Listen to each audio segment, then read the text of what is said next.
காவிரி விவகாரம் தொடர்பாக ஆலோசிக்க திமுக அழைப்பு விடுத்திருக்கும் அனைத்துக் கட்சி கூட்டத்தில் தமிழ்நாடு காங்கிரஸ் கமிட்டி தலைவர் திருநாவுக்கரசர் கலந்து கொள்ளப் போவதாக அறிவித்திருக்கிறார். தொடர்பான செய்திகளை பின்னர் விரிவாக பார்க்கலாம்.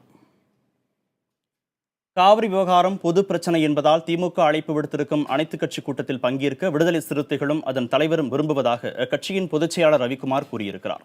புதிய தலைமுறைக்கு தொலைபேசி வாயிலாக அளித்த பேட்டியின் போது இதனை தெரிவித்த அவர், விடுதலை சிறுத்தைகள் பங்கேற்பதில் இடதுசாரிகளுக்கு மாறுபட்ட கருத்து இல்லை என்றும் கூறியிருக்கிறார்.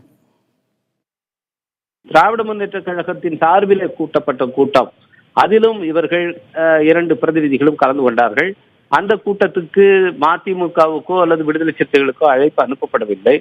ஆனால் இந்த பொது பிரச்சனையிலே அது மாதிரியான ஒரு ஒருமித்த கருத்து ஏற்படுவது நல்லது, ஒன்றாக நிற்பது நல்லது என்ற அடிப்படையில நாங்கள் அதை குறையாக பார்க்கவில்லை, அதை வரவேற்கத்தான் செய்தோம். அதன் அடிப்படையிலே தான் எங்கள் தலைவரும் தொடர்ந்து இப்படியான அனைத்து கட்சி கூட்டம் நடைபெறுமேயானால் அதில் நாங்கள் பங்கேற்போம் என்று சொல்லி வந்தார்கள். அந்த கருத்தை தான் நாங்கள் வலியுறுத்தி வருகிறோம். இல்ல, மற்ற கட்சிகளுக்கும் இதுல பெரிய முரண்பாடு கிடையாது. உதாரணத்துக்கு மார்க்சிஸ்ட் கம்யூனிஸ்ட் கட்சியினுடைய விவசாய சங்கத்துக்கோ அல்லது இந்திய கம்யூனிஸ்ட் கட்சியுடைய விவசாய சங்கத்தினுடைய பொறுப்பாளர்களுக்கோ இந்த கூட்டத்திலே கலந்து கொள்வதிலே பெரிய மறுப்பு எதுவும் கிடையாது.